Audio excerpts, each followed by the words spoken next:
우리나라 사람들이 앓는 질병 가운데 우리나라 사람만이 가지고 있는 특별한 병이 하나가 있습니다. 그 병의 이름은 화병입니다. 화병은 다른 나라에서는 찾을 수 없는 병이에요. 그래서 의사들도, 외국인 의사들도 이 병을 갖다가 뭐라고 부르냐면 화병이라고 이렇게 부릅니다. 화병이에요. 말 그대로 화병. 영어로 표기해도 화병. 화병. 이 화병이 일어나는 원인은 우리 속에서 일어나는 분노를 갖다가 억제할 수 없어서 그게 병이 되는 거예요. 이 병에 걸리면 속에서 뭔가 뭉쳐진 것처럼 답답하대요. 그리고 속에서 막 뜨거운 것이 막 그냥 내 속에서 막 밀려 올라오는 거예요. 그리고 불안과 우울한 증세도 나타난다고 합니다. 갱년기 증세하고도 좀 비슷해요. 나이가 들면서 이 증세가 더 심해지기 때문이다. 그래서 갱년기하고 이 병하고 비슷하게 막 나타나니까 이게 갱년기인지 아니면 화병인지 잘 모른다는 거예요. 그런데 화병은요, 이게 한마디로 이야기하면 자신을 이기지 못하는 병이다. 그런 말이에요. 그 이유는 간단합니다. 포기할 줄 알아야 되는데 포기가 안 되는 거예요. 내가 할 수 없는 일도 있고 또 지나가 버린 그러한 일도 있어요. 이런 일들은 그냥 넘어가야 되는데 이러한 것을 갖다가 넘기지 못하고 속에서 삭히지 못하는 거예요. 포기가 안 되는 거예요. 그 여기에 매달리다 보니까 속에서 막 우라통이 막 터지는 거예요. 우라통이. 화가 풀리지 않는 거예요. 우리 인간은 연약한 존재입니다. 그래서 모든 것을 다 할 수 있는 완벽한 존재가 아니에요. 또 한계가 있기 때문에 지나간 일을 갖다가 다시 돌이킬 수가 없습니다. 끝나버린 거예요. 지나간 것은 이미 지나가 버린 거예요. 끝난 거예요. 돌이킬 수가 없어요. 그런데도 우린 그걸 갖다가 알면서도 모든 것을 갖다가 다 참견하고 간섭하려고 합니다. 남편이나 아내 일도 간섭하고 참견해야 돼. 자식 일까지 다 간섭하고 참견해야 돼. 그러니까 용서가 안 되는 거예요. 용서가 안 돼. 다 하려니까. 그게 어떻게 감당을 할 수 있습니까? 어떤 분은 그것도 모자라서 동네방네 다 다니면서 이 집 저 집 다 간섭해. 또 교회 나온대 또. 교회 오면 교회 일도 다 자기가 다 해야 돼. 그런 분이 있어요. 물론 내가 간섭해서 일이 잘 풀린다면 좋겠지만 힘이 들게 되고 점점 어떻게 됩니까? 감당할 수 없게 돼버리고 마는 거예요. 그러면 짜증나기 시작해. 그리고 드디어는 응어리진 것이 막 폭발이 되기 시작을 합니다. 성경에도 비슷한 말씀이 있어요. 히브리서 12장 15절 말씀인데 거기에 보면 이런 말씀이 있어요. 쓴뿌리가 나서 괴롭게 한다는 거예요. 쓴뿌리가 올라와요. 우리 속에서. 믿음으로 살지 아니하면 죽지 않은 이 육신의 죄가 자꾸 우리에게 올라오게 된다는 말씀이에요.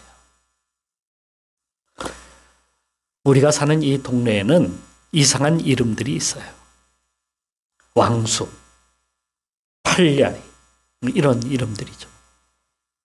과거 그 태조 임금 그 이성계가 왕의 자리를 갖다가 이방원 자기 아들에게 물려주고 사실은 쫓겨난 거예요. 그래서 어디로 갔냐면 함흥으로 갔어요. 아버지를 갖다가 다시 모셔오기 위해서 사람을 보냈다고 하죠.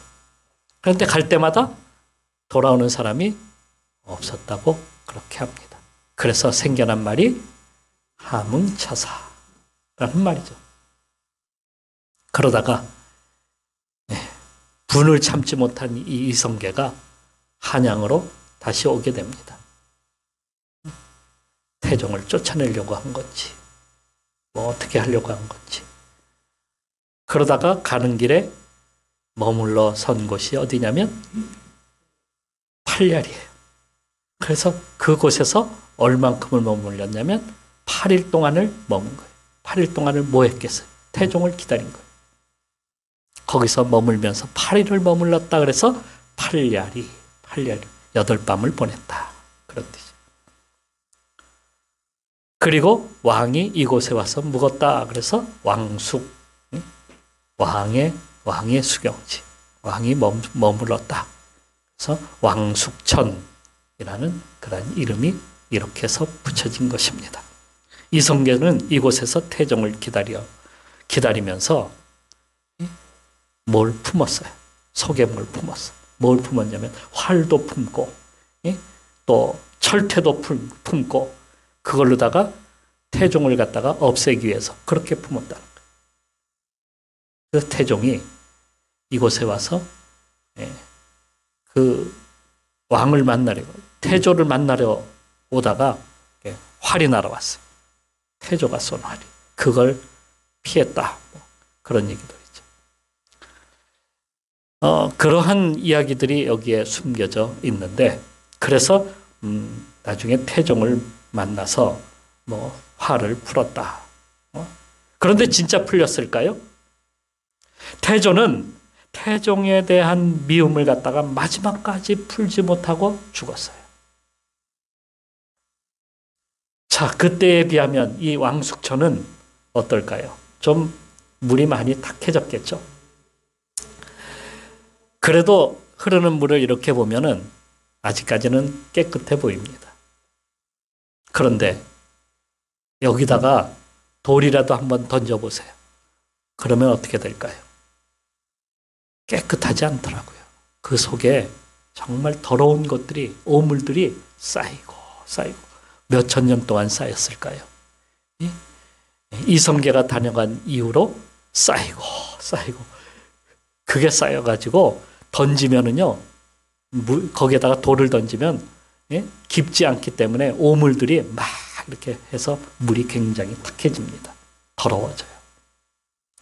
속에 분으로 가득 차서 그것을 품고 풀지 못하고 죽은 이성계처럼 그 물도 그 속이 그러지 않을까 그렇게 생각해 봅니다. 바울은 로마서 7장에서 이렇게 쓰고 있어요. 오호라 나는 곤고한 사람이로다.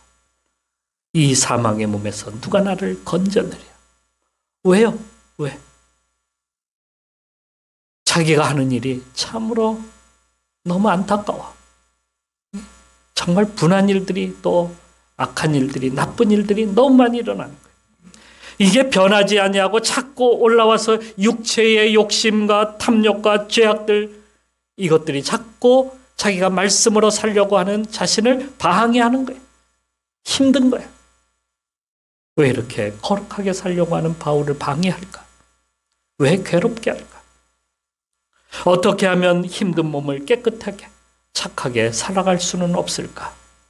어떻게 하면 화도 안 내고 이 욱하는 이것도 좀 없애고 열불나서 뚜껑이 열리는 이것도 좀 어떻게 하면 열리지 않게 할 수는 없을까?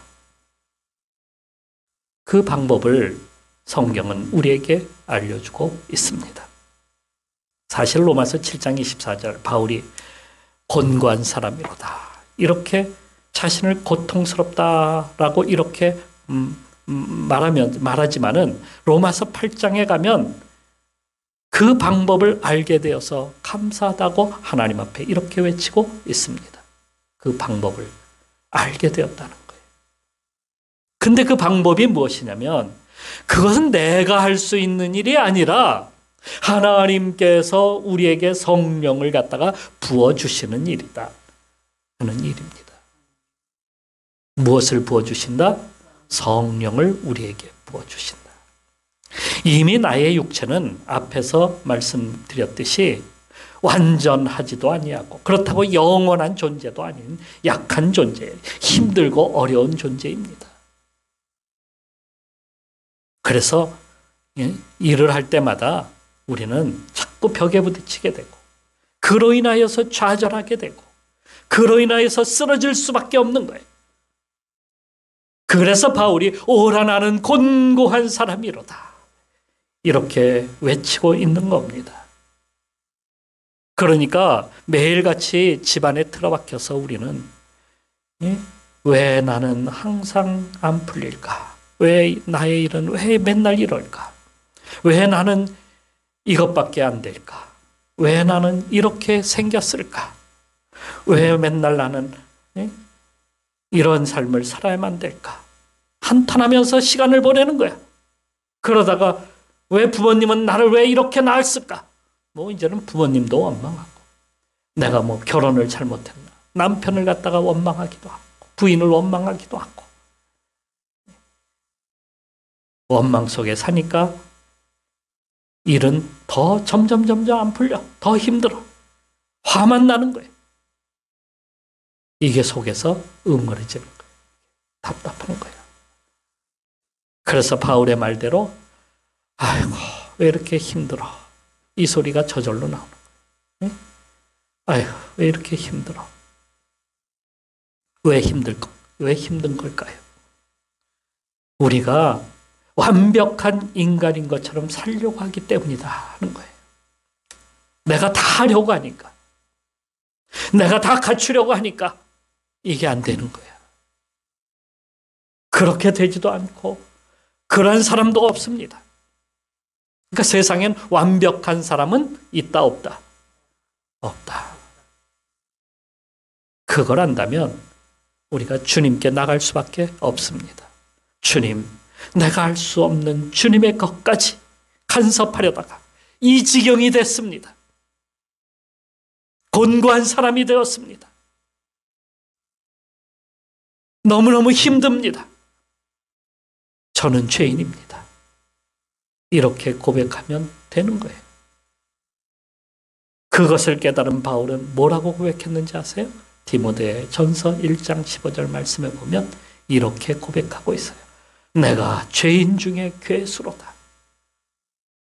그걸 아니까 깨달으니까 그렇게 고백하는 거예요. 하지만 우린 할 수 없는 것까지 다 하려고 해. 심지어 자기의 그 할 수 없는 얼굴까지도 다 뜯어고치려고 한다는 거예요. 내 마음대로 다 뜯어고치려고 해요. 하나님 주신 거 아니에요. 그대로 살려고 하는 거예요. 그대로 살라고. 그 자체가 아름다운 거예요. 근데 한번 뜯어고치고 나니까 잘 된 것 같은데 뭔가 잘 안 맞아. 왜요? 밸런스가 깨져버렸으니까. 그러니까 밸런스가 깨지니까 여기도 또 그거 맞추려니까 여기도 조금, 저기도 조금. 그래서 자꾸 손을 대는 거예요. 그런데 자꾸 손을 대다 보니까 내 얼굴이 내 얼굴이야? 아니 다른 사람의 얼굴이 돼버려. 하나님도 헷갈려. 예, 내가 이 사람이 맞아? 예? 이거 손정식 맞아? 하나님도 헷갈려. 하나님도. 도봉구에 전에 선풍기 아줌마라고 불리는 분이 있었습니다. 선풍기 아줌마. 이분은 수술 전에 젊었을 때 그 사진을 보니까 정말 예뻤어. 내가 이렇게 예쁜데 왜 그랬을까? 그런데 이분은 그렇지 않았어. 자기 얼굴에 만족을 못 느낀 거예요. 그래가지고 얼굴에 한번 칼을 대기 시작했어. 한 번 대고 두 번 대고 자꾸 하다 보니까 중독이 됐어. 근데 몇 번 뜯어고치다 보니까 이게 어떻게 돼요? 부작용이 생기기 시작한 거예요. 얼굴이 선풍기만큼 커져버렸어. 부작용으로. 그래서 이분을 선풍기 아줌마라고 이렇게 불렀어요. 그렇게 되니 화가 어떻게 되겠어요? 화가 정말 얼마나 많겠어요. 우울한 거예요. 너무 힘들어서 자살하고 싶은 마음도 막 생긴대. 결국에 그분은 부작용 때문인지 화 때문인지 2018년 57세의 나이로 죽고 말았어요. 감당할 수 있는 것만큼 하나님이 주시는 거예요. 그걸 다 내가 다 하려니까 그게 힘들고 넘어가지를 못하는 거예요. 본문의 16절에서 우리에게 이렇게 말씀해 주고 계십니다. 그의 영광의 풍성함을 따라 그의 성령으로 말미암아 너희 속사람을 능력으로 강건하게 하시오며. 성령으로 우리 속을 강건하게 해주시는 거예요. 우리 속사람을 풍성하게 해주시는 거예요. 능력 주시는 분은 누구시냐면 성령이시다. 하나님이 우리 속에 채워주시는 분이에요. 그러니까 성령께서 우리 속을 채워주셔야 우리가 강건한, 그래서 변화되는 거예요. 로마서 8장에서는 만일 너희 속에 하나님의 영이 거하시면 너희가 육신에 있지 아니하고 영에 있나니, 영의 사람이 된다. 하나님의 사람이 된다. 하나님의 자녀가 되는 거예요. 계속해서 너희가 육신대로 살면 반드시 죽을 것이로되 영으로서 몸의 행실을 죽이면 살리니. 로마서 8장에 계속 말씀하시죠. 그러니까 성령께서 우리 속에 채워주실 때 이것이 능력이 되고 충만하여서 육체의 욕심을 갖다가 이길 수 있는 거예요. 육체가 저지르는 죄를 갖다가 우리가 이겨나갈 수 있는 거예요. 악한 생각을 우리가 몰아낼 수가 있는 겁니다. 바울은 심한 질병을 앓고 있었어요. 이것을 사탄의 가시라고 이렇게 불렀어요. 안질이라고 이렇게 부르기도 합니다. 안질이 얼마나 힘든 병인지 요즘은 의학이 좋아져서 다 웬만한 것은 고치는데 이것을 위해서 그가 하나님 앞에 3번이나 기도했어요. 여러분, 얼마나 이게 안질이 괴롭혔겠어요. 눈이 점점 막 가려워서 어쩔 줄 몰라. 눈이 붓고 진물도 나고 앞이 침침해서 보이지도 않아. 눈곱도 아침에 일어나면 막 다닥다닥 붙어가지고 그걸 떼내기도 힘들어. 사람들 보기에 참 얼마나 안타까웠을까요? 우리에게도 이와 비슷한 사탄의 가시가 늘 따라다니는 모습도 우리에게도 발견하게 됩니다. 우리에게도 그런 것들이 있어요. 사탄의 가시와 같은. 이것을 위해서 3번이나 간절하게 하나님 앞에 기도했다는 거예요. 기도했는데 어떻게 되었을까요? 원하는 대로 되었을까? 그 가시가 사라지지 않았습니다. 그러다가 응답을 받았어요. 내 은혜가 내게 족하도다. 이는 내 능력이 약한 데서 온전하여 짐이라. 고린도후서 12장 9절에 보니까 이렇게 응답을 받았다는 거예요. 자, 응답을 받았어요. 나았을까요? 안질이 고쳐졌을까요? 아닙니다. 낫지 않았어요. 기도 응답이 원하는 대로 안 되었으니 창피하지 않겠습니까? 우울하지 않았을까요? 아니, 왜 내가 원하는 대로 안 주셨을까? 왜 내가 그렇게 간절히 기도했는데 왜 안 되는 걸까? 왜 나는 안 될까? 이렇게 살았을까? 그는 그 사탄의 가시로 인해서 실망하거나 원망하거나 낙심하지 않았습니다. 하나님이 부어주시는 더 큰 능력이 있기 때문에, 더 큰 성령의 은혜가 그에게 넘치기 때문에, 그러니까 그걸 다 덮는 거예요. 내게 있는 그 가시는, 사탄의 가시는 요만큼밖에 안 돼. 하나님의 은혜는 가득해. 그러니까 내게 있는 그 가시는 10%도 안 돼. 그런데 하나님의 은혜는 99%야. 다 덮는 거예요. 다 덮는 거, 다 덮고 남아. 이게 그의 삶을 덮고 있는 거예요.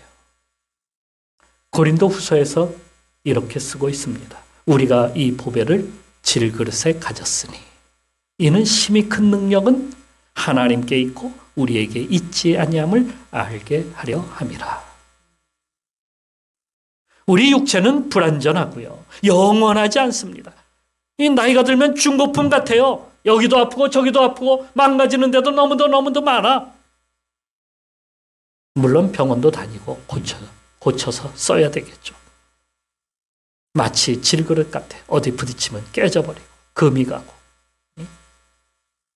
그리고 여기저기 부서지고 제약이 너무도 많습니다. 모든 걸 다 할 수가 없습니다. 안 되는 일은 안 되는 거예요. 근데 그 많은 것들을 내가 다 하려고 하는 거예요. 안 되는 걸 되게 하려고 막 애를 쓰는 거예요. 그래서 힘들고 고통스러운 거 아니에요? 아니, 내 남편 내가 왜 고쳐보려고 애를 쓰냐고요. 그냥 두지. 하나님이 알아서 하실 거 아니에요. 기도하면 되잖아요. 그런데 그걸 내가 고쳐보려고 애를 쓰는 거예요. 안 되니까 내가 상처받는 거예요. 상처받으니까 내가 아픈 거예요. 그게 화병이 되는 거예요. 그래서 우울한 거예요. 우리 죄인됨을 압시다. 내가 죄인이다. 하나님 앞에서 죄인. 주여, 나는 죄인입니다. 나는 할 수 없습니다. 주님이 해 주십시오. 그래서 성령을 우리에게 부어주시면 우리의 그 문제는 10%도 안 되는데 90%의 엄청난 것이 우리에게 넘쳐날 수 있다는 사실이에요. 하나님을 의지했더니 성령으로 우리에게 채워주시는 거예요. 그런데 성령으로 채워지면 만능, 슈퍼맨, 그런 사람처럼 초인적으로 살아가는 겁니까? 그렇게 생각할 수 있잖아요. 성령으로 충만해지면 우리가 성령의 사람이 되는데 그러면 우리는 죄를 이기고 욕심을 이기고 하늘의 것으로 덧입게 된다는 겁니다. 전에는 내가 모든 것을 다 하려고 했고 내가 주인공이 되어서 하나님의 일까지 다 간섭하면서 하다가 치이고 좌절하고 넘어지고 이제는 그렇지 않는다 하는 것입니다. 하나님께 맡기는 거예요. 나를 하나님께 맡겨. 내가 할 수 없으니까 하나님께 맡기는 거예요. 그 맡김이 뭐예요? 성령이 내 속에 충만하게 채워주시는 거예요. 그게 맡기는 거지. 그러면 하나님의 뜻에 순복하는 사람이 되는 거예요. 안 되는 것에 연연하지 않고 하나님 주시는 것에 만족하는 거예요. 그것보다 더 나은 삶이 어디 있습니까? 그런데 사울은 그렇지 않았습니다. 그 사울, 이 사울은 어떤 사울이냐면 이스라엘의 왕 사울. 이스라엘의 왕 사울은 왕이 되기 전에는 나는 아무것도 할 수 없습니다. 그런 사람이었어요. 두려움이 가득했어요. 하지만 왕이 되자 그는 모든 것을 다 할 수 있다라고 생각이 됐어요. 왜냐하면 왕이 되도록 하나님께서 그의 머리에 기름도 부어주셨어요. 그리고 또 한 가지 주신 것이 있는데 무엇을 주셨냐면 하나님의 신, 선지자처럼 하나님의 신 성령을 그에게 부어주셨어요. 세상의 왕들처럼 군림하고 또 명령을 내리고 북치고 장구치고 다 할 수 있겠다라는 그런 생각이 그 속에 들기 시작한 겁니다. 그러다가 제사장이 하는 제사까지도 자기가 다 해버려요. 제사 드린 것이 문제가 아니에요. 자신이 하나님처럼 통치하고 군림하고 싶은 그러한 마음이 그 속에 있었던 겁니다. 대접받고 싶은 것이 그에게 있었던 거예요. 그의 앞에는 하나님도 없었습니다. 자신이 왕이니까 모든 사람들이 자기 앞에 와서 무릎을 꿇고 복종해야 된다. 이게 왕이니까. 이런 교만함이 그가 실패하게 된 원인이죠. 하나님의 신을 받았는데, 성령을 받았는데 그것을 가지고 그는 엉뚱한 데 쓰임을 받는 거예요.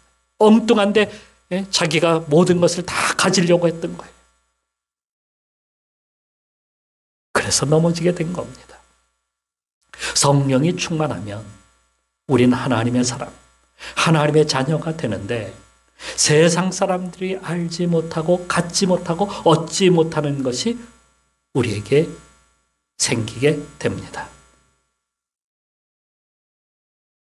그것이 높아지고 초인적이 되고 초능력자가 되고 뭐 그런 능력자가 되는 것이 아니라 어떤 것이냐면 예수 그리스도의 마음을 가지게 된다 하는 것입니다.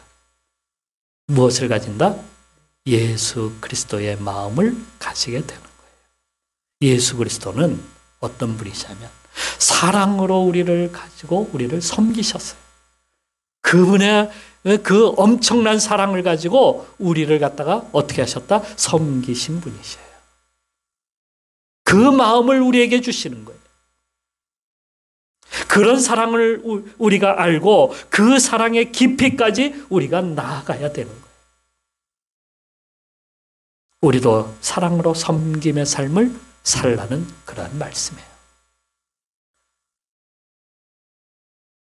그러니까 그 충만함이 나타나는 것이 무엇이냐면 사랑이에요. 성령의 충만함을 우리가 받았다. 그러면 저 사람이 성령의 충만함을 받았는데 어떻게 뭐로 하는 거야? 사랑으로 나타나는 거예요. 사랑으로. 사랑을 많이 하면 할수록 성령이 충만한 거예요. 주님의 충만하심은 한계가 없어요. 그래서 계속해서 채워지고 계속해서 부어집니다. 그런 주님의 충만함을 우리가 채운다면 어떤 어려움도, 어떤 고통도, 어떤 시험도, 어떤 문제도 다 이겨나간다라고 성경은 말씀합니다. 로마서에서 이렇게 쓰고 있어요. 이 모든 일에 우리를 사랑하시는 이로 말미암아 우리가 넉넉히 이기느니라. 내가 확신하노니 사망이나 생명이나 천사들이나 권세자들이나 현재일이나 장래일이나 능력이나 높음이나 깊음이나 다른 어떤 피조물이라도 우리를 우리 주 그리스도 예수 안에 있는 하나님의 사랑에서 끊을 수 없느니라. 오늘 본문의 말씀에 여러분 보십시오. 그 사랑 18절에 그리스도의 사랑을 알고 그 너비와 길이와 높이와 깊이가 어떠함을 깨달아 하나님의 모든 충만하신 것으로 너희에게 충만하시기를 구한다. 그 충만한 것이 무엇이냐? 하나님의 사랑의 깊이를 우리가 자꾸 깨닫는 거예요. 예전에 뉴욕의 거리에서 풍선 장수가 가끔 풍선을 파는 사람, 풍선 장수가 있었다고 합니다. 풍선을 팔다가 풍선이 안 팔리면 풍선 장수가 풍선을 하나씩 하늘로 띄워 보내는 거예요. 풍선이 하늘로 떠오르게 되면 사람들이 그 광경을 보고 너무 신기하니까 예전에는 풍선이 귀했으니까 그 풍선을 갖다가 보기 위해서 몰려들어요. 그래서 풍선을 잠깐 동안이나 많이 팔리게 된다는 거예요. 이렇게 풍선을 하나씩 날릴 때면 거기에는 똑같은 풍선이 아니라 흰색도 있고 노란 풍선도 있고요. 파란 풍선도 있고요. 빨간 풍선도 있고 색깔의 풍선이 하늘로 이렇게 올라가는 거예요. 그것을 구경하고 있던 한 아이가 있었는데요. 그 아이는 얼굴이 검은색의 흑인 아이였어요. 이 아이가 풍선 장수에게 와서 이런 질문을 이렇게 말을 했습니다. 어떤 말을 했냐면요. 이런 말을 했어요. 아저씨, 검은 풍선도 하늘로 올라갈 수 있나요? 하고 물었어요.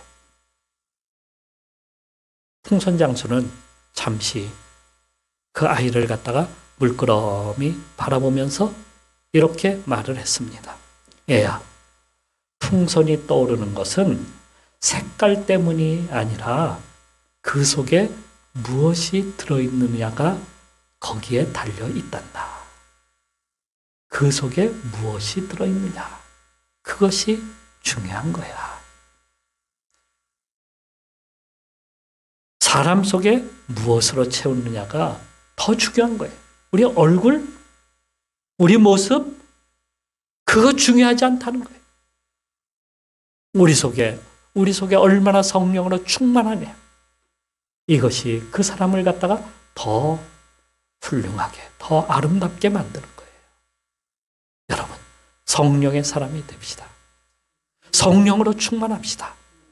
성령으로 충만한 것은 내가 막 얻으려고 하는 것이 아니라 주님께 구해야 되는 거예요. 주님, 오늘도 나에게 성령을 부어 주옵소서. 오늘도 충만한 삶을 살게 하여 주옵소서. 우리가 그렇게 기도하고 주님 앞에 매달리면 주님께서 우리에게 성령으로 충만케 하시는데 그 충만한 것이 사랑으로 역사되기 시작한다는 거예요. 그 사랑이 우리가 주님의 사랑을 더 많이 받으면 받을수록 더 많이 사랑한다는 거예요.